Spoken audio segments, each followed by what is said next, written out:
You stopped doing your job completely. You didn't communicate what happened over the radio, right? No. You didn't make sure any officers knew what you had just done, right? No. You didn't run down the street and try to save Dante Wright's life, did you?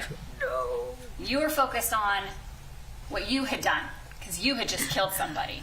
Right? I'm sorry it happened.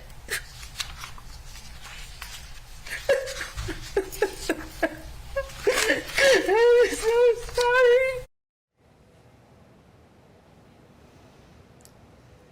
Former Minnesota police officer Kim Potter breaking down in tears on the witness stand as she recalls the moment she fatally shot 20-year-old Dante Wright.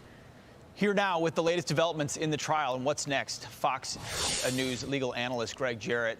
Greg, what is next in this case as you watch it? Well, it'll be up to the jurors come early next week when they get the case and deliberate.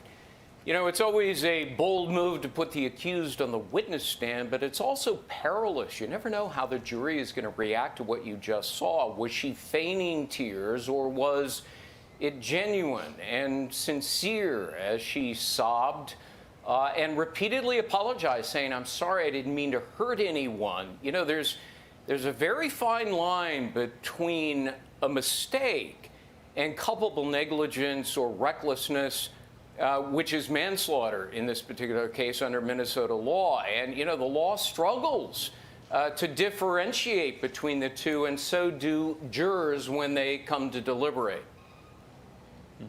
Greg, you make an important point that I think deserves clarification for our viewers.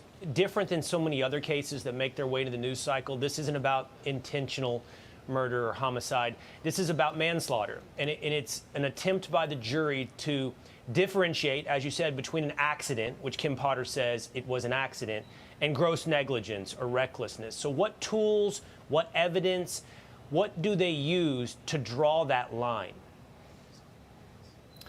Well, one of the important aspects of this case was the testimony of Sergeant Michael Johnson, who was there on the scene. He was leaning through the car window attempting to handcuff Dante Wright, who was resisting arrest, fighting with police, and attempting to flee. And Johnson said he pressed the accelerator of the vehicle to get away. And Johnson said, "I feared for my life. I thought I was going to be dragged to my death." And Kim Potter, he said, was therefore justified in using her gun, albeit mistakenly. And a use of force expert, as well as the chief of police, said the same thing, that she could have used under the law either her gun or the taser. So the defense is attempting to lay much of the blame on Dante Wright himself for resisting arrest and attempting to flee. Greg, it's really clear to me that she didn't do this intentionally, but it was kind of damning when they said, listen, after you shot him, you didn't immediately go to help. You just immediately talked about yourself and what was going to happen to you, and you were going to go to prison. Do you think that's really going to hurt her?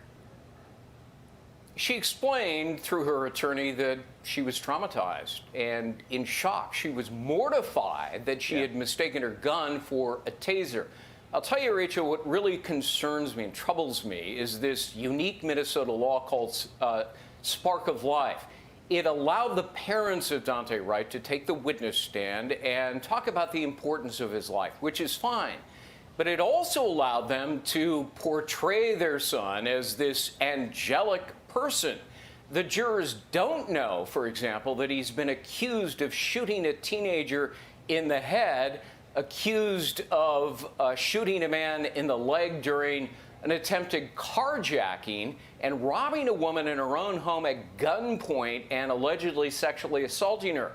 You know, if a trial is the search for the truth, don't the jurors, aren't they entitled to the full truth? Interesting. Should the law be exploited to deceive the jurors? That troubles me. Wow, that's where the law is so fascinating. They don't know that, but they get to hear from the parents. So interesting. Thanks for breaking it down, Greg Jarrett. Really appreciate it.